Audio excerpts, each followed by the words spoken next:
So today we're going to talk about how globalization has contributed to the inequality gap. So what are the key findings of this research? Well, the first thing to be said about globalization is that it's been a powerful force for improving prosperity around the world. Thailand is an example of a country which has gained a lot from globalization. China, 30 years ago, was a poor country, and now it has the second biggest economy in the world, and this is largely because of globalization. So there's no doubt that, on average, globalization has been a very good thing for just about every country in the world, at least countries which have participated in the globalization process. Not all have. But within a country, the benefits of globalization have been quite unequally distributed.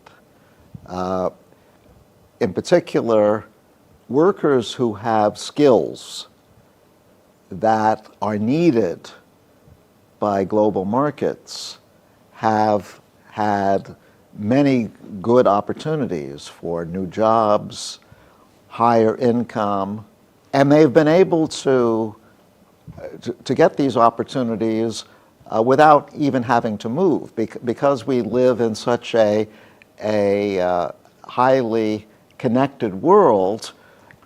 You can work in Thailand for a company based on the other side of the world. You don't actually have to leave Thailand. So for workers who have skills that are demanded by global markets, globalization has been a great thing. But there are many people who don't have skills that are demanded by global markets, and I'm thinking especially of people who are in traditional industries like agriculture, subsistence agriculture. Those people have been almost totally unaffected by globalization. So it's not as though they're worse off than they used to be before, but their counterparts with skills are doing better than before. And so the gap between the skilled workers and the unskilled workers has grown. That is the source of inequality.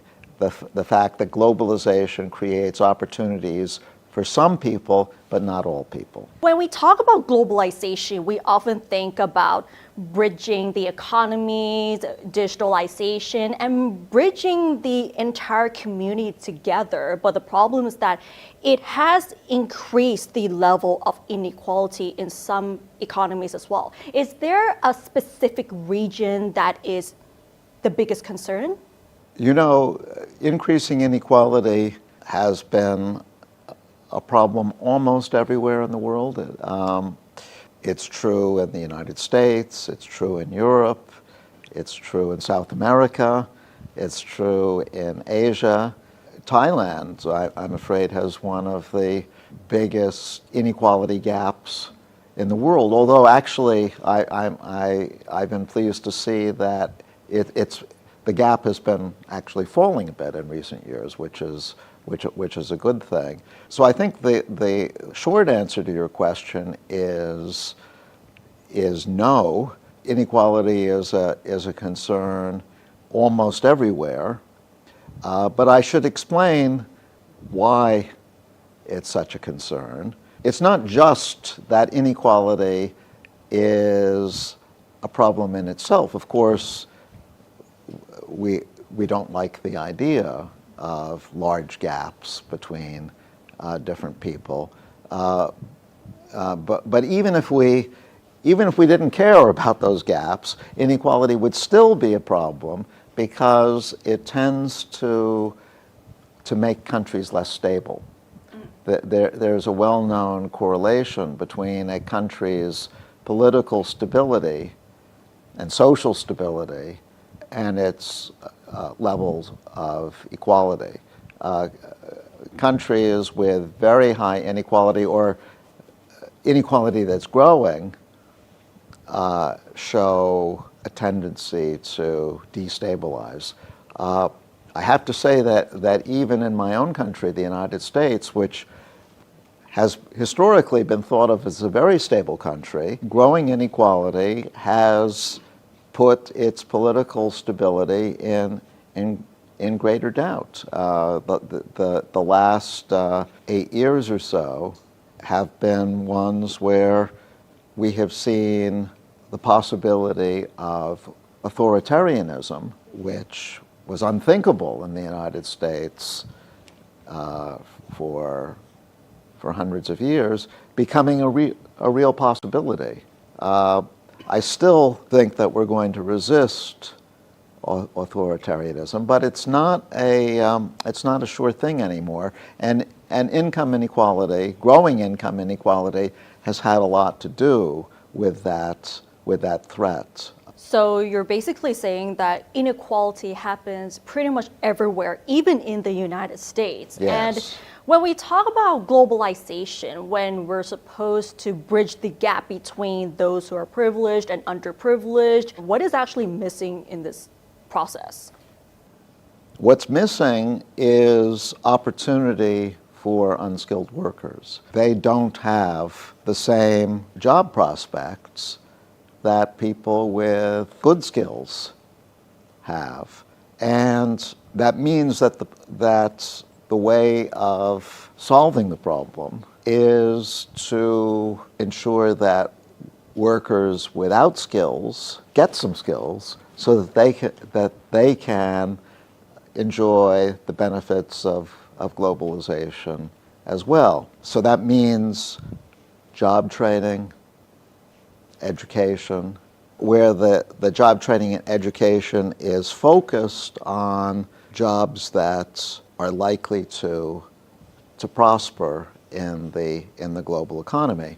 The difficulty with providing that job training and education, though, is that it's expensive. Somebody has to pay for it, and the question is, who's going to pay for it? Now, the unskilled workers themselves can't afford to pay for it. They're too poor. So they can't be expected to pay for their own education and their own job training. You might hope that potential employers of these workers would pay for the job training. If I'm an unskilled worker and you're a potential employer, you could train me to do a job in your company, but that would be an investment on your part. And the problem is that once you've made that investment, once you've trained me, I don't necessarily have to work for you. I could go to work for your competitor, and then your investment in me is lost. Right. So employers often don't have the incentive to make an investment in unskilled workers because that investment is not very secure. They might lose their investment to their competitor. So the workers won't pay for it. The employers won't pay for it. The employers actually, the employers could pay for it. The workers can't afford to pay for it. So who's going to pay for it? Well, the obvious third party to pay for it is the government. The government should figure out a way of allowing unskilled workers to get the job training they need. Now, that's where my field of mechanism design comes in. Mechanism design is the study of how to give people, organizations, governments the incentive to do what is in the public interest. And in this case, governments can give employers the incentive to train workers by, for example, giving them a tax break or giving them a subsidy. So the problem is solvable, but it takes some serious action on the part of government to solve the problem. The problem does not solve itself. We have to take action in order to ensure that the problem is attended to. It seems like many countries do use a lot of technology in terms of trying to upskill the unskilled workers. Do you think it's on the right track? So you're right. There are many countries around the world which have made use of technology to help train workers, and that's made a difference. In Thailand, for example, a generation ago or so, I think something on the order of 50% of the population was below the poverty line, and now that fraction is down to less than 10%. And this is mainly due to the fact that so many people now have the skills they need to earn a decent living. But greater investment by government is needed. We still have a lot of inequality, and in many places inequality is growing. Which suggests that although government has made an investment, there is even more investment. There is even more investment that is needed. I was happy to see that under the current U.S. administration, the Biden administration, a law was passed about a year ago, which provided money for what we call community colleges. These are colleges which are not focused so much on academic training, but on giving students practical skills like being a plumber or being an electrician, or being a computer programmer. These are all skills which are very much in demand, which will earn them a good living, but which the students might not be able to afford to acquire these skills on their own. So the fact that the government is contributing to their education is important in the fight against inequality. I think in general the most important investments that a government can make is in people, is in what we economists call human capital, in education, in skills.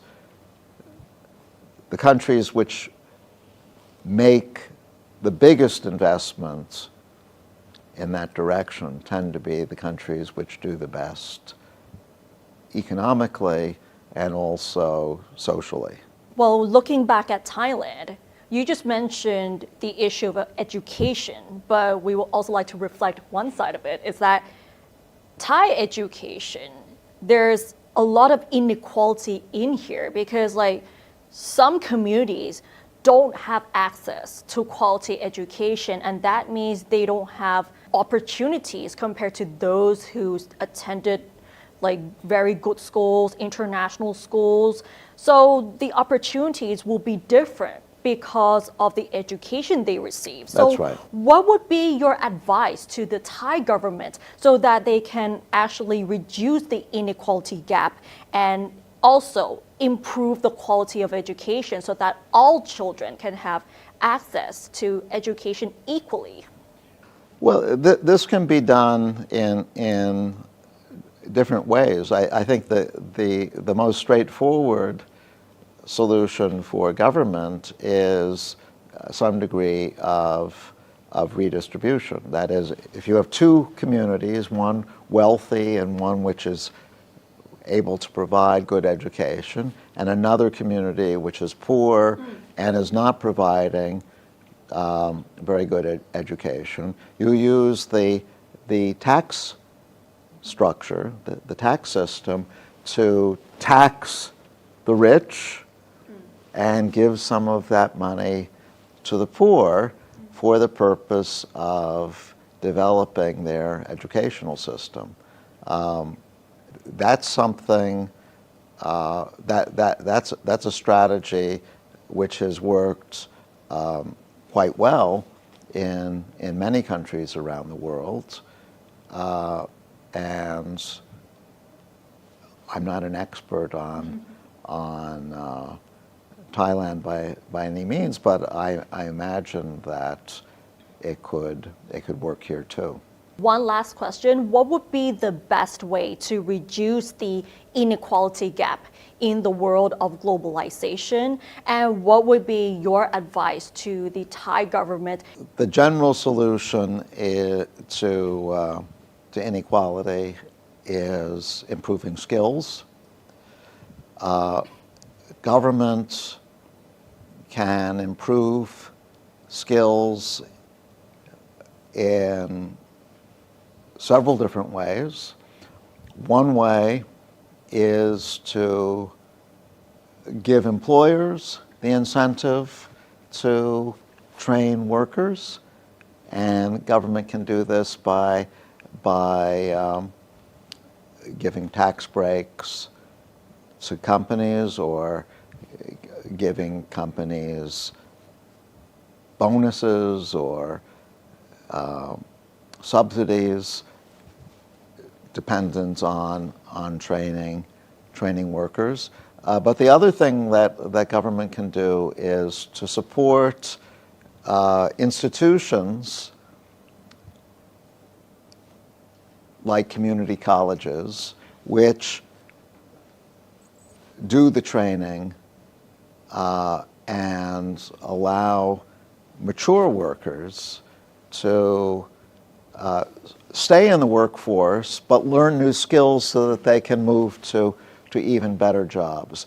And the important thing about these investments by government, and the reason why it should be possible for government to convince the population that it's a good thing, is that these investments pay off.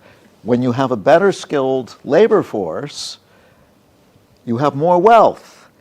And some of this wealth can be used to pay back the investment that was made in the first place. So everyone gains from the investments. The investment makes sense from everybody's point of view.